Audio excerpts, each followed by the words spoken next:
दक्षिणी दिल्ली नगर निगम में छात्रवृत्ति के नाम पर एक बड़ा घोटाला सामने आया है। हालांकि एंटी करप्शन ब्रांच ने इस मामले में एक एफआईआर भी दर्ज की है और कुछ लोगों को गिरफ्तार भी किया है।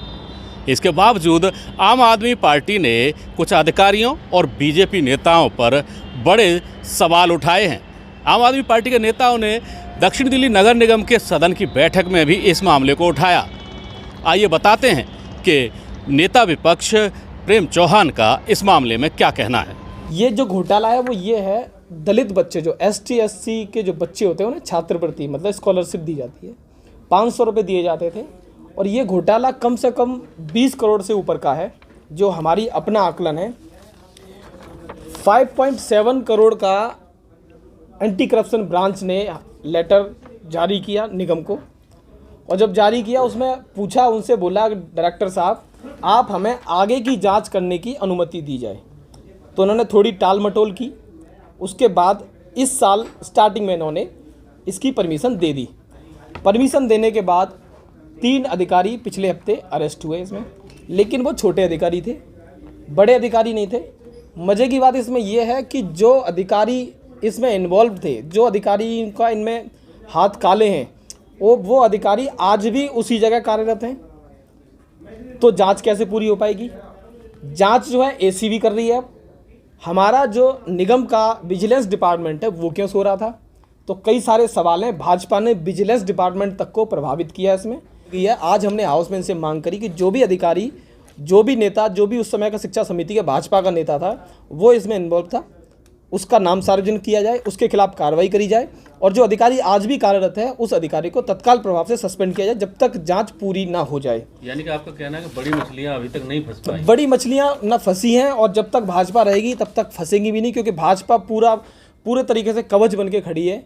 RTI में हमें जवाब मिला कि सेंट्रल जोन के डिप्टी डायरेक्टर ने हमें एक कंप्लेंट दी थी। उस कंप्लेंट के आधार पर हमने जो है इसकी जांच शुरू करी। और उस जांच में इनिशियली उन्हें पता चला कि 5.7 करोड़ का, तो इनिशियली उन्हें पता चल गया कि इतना है। उसके बाद लगातार अभी भी जांच चल रही है। लेकिन सवाल यही है कि जांच सही तब चल पाएगी जब ये लोग जो मौजूदा उस समय थे जिन्होंने घोटाला किया है वो लोग वहाँ से हटें। ये पैसा वो पैसा है जिस समय आधार कार्ड नहीं था, ऑनलाइन ट्रांजैक्शन नहीं थी, रजिस्टर भरे गए फर्जी। यहाँ से दिल्ली सरकार से जो पैसा निगम में आया वो पैसा सेंट्रल जोन गया। सेंट्रल जोन से वो एक नया अकाउंट खोला गया वहाँ पे। वो अकाउंट जो है फर्जी तरीके से खोल के उस अकाउंट से मधुबनी, बिहार, अलग अलग जगह पे वो पैसा निकाला गया। जब इसकी जांच शुरू हुई तो कुछ लोगों ने इसका पैसा वापस भी किया। तब ये स्पष्ट हुआ कि हाँ घोटाला है। तो वो जो अकाउंट था आज बंद कर दिया गया। उन अकाउंटों की ना तो कोई डिटेल दे रहा है, ना तो हमें विजिलेंस दे रहा है, ना हमें ACB दे रहा है। तो क्यों नहीं दे रहा है? क्योंकि भाजपा के दबाव में लोग काम कर रहे हैं, क्योंकि इसमें कहीं ना कहीं भाजपा ही इन्वॉल्व थी। और अब आप जान लीजिए कि दक्षिण दिल्ली नगर निगम की स्थायी समिति के अध्यक्ष राजदत्त गहलोत इस मामले को किस तरह से नकार रहे हैं। एक तो उनको ईयर और डेट का नहीं पता, पहली बात। और जहाँ तक बात है 3 आदमियों की सस्पेंशन, अरेस्ट की है, तीन अरेस्ट भी हो गए। आप किसी व्यक्ति को, किसी अधिकारी को, किसी कर्मचारी को जब तक सजा याफ्ता नहीं कह सकते जब तक उसका डिसीजन ना हो।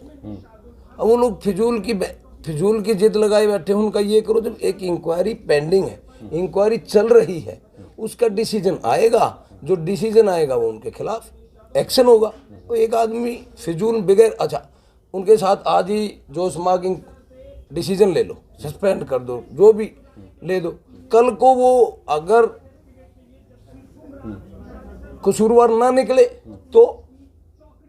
लेकिन जो चेयरमैन साहब, जांच का जो विषय होता है, बड़ी मछलियां अभी तक उसमें जाल में नहीं फंसी हैं, केवल छोटे अधिकारी फंसे हैं। दूसरी बात यह है कि जिन बड़े अधिकारियों के सरपरस्ती में ये इतना बड़ा घोटाला हुआ है, अगर वो अपने पदों पर बैठे रहेंगे तो आपको नहीं लगता कि वो कहीं ना कहीं नहीं, अपना बचाव अगर हम नहीं चाहते हो तो इंक्वायरी चल रही है ना, चल रही है ना। हम चाह रहे हैं तभी तो इंक्वायरी चल रही है। नहीं, वो आपके चाहने पे नहीं है, क्योंकि ACB ने मामला दर्ज किया है। यस, ACB तक गई है ना। हम मान रहे हैं, चाह नहीं रहे हैं, हम मान रहे हैं कि वो इंक्वायरी चल रही है। जब तक इंक्वायरी का कोई डिसीजन नहीं आएगा, क्या विपक्ष का नेता जो खड़ा होकर के डिमांड कर रहा था, क्या ACB से भी आगे है?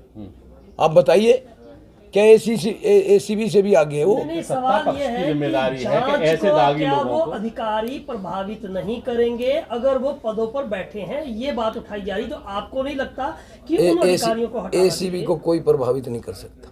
नहीं, बात एसीबी की है ही नहीं। जिन डिपार्टमेंट में जो घोटाला हुआ है उसके अधिकारियों की बात हो रही है। एसीबी में तो अब नगर निगम का कुछ मैं उनसे पूछ रहा था कब का है, क्या घोटाला बताया किस डेट का है? अब ये अभी तक 13 से आप बता रहे हैं, आप बता, मुझे भी पता है, आप आपको बता पता है ना, तो आप बताइए कब। नहीं, वो नहीं बता रहे ना, नहीं, वो आप एक बताइए। हवा में तीर मार रहे हैं कि इस जनता के लिए एक हाउस में काम नहीं होने देना। उन लोगों ने ये आवाज उठाई, हम हमारी मुद्दे की बात करते हैं कि मुद्दे की। हाँ, मेयर महोदया ने कहा कि उसकी इंक्वायरी है और जो भी रिजल्ट आएगा उस पर हम एक्शन लेंगे, 100% लेंगे। यानी बड़े अधिकारियों को अभी पद से नहीं हटाएंगे? नहीं, अधिकारियों को पद से किस आधार पर, क्या डिसीजन आ गया? नहीं, जिन अधिकारियों की सरपस्ती कोई किसी के ऊपर ब्लेम, कोई किसी के ऊपर ब्लेम लगा दे तो क्या वो प्रूव है? अब देखने वाली बात यह है कि मामला सामने भी आया है, घोटाला भी हुआ है, एंटी करप्शन ब्रांच ने इस मामले में एफआईआर भी दर्ज की है और जांच भी चल रही है। अब देखने वाली बात ये रहेगी कि ये जांच का ऊंट किस करवट बैठता है।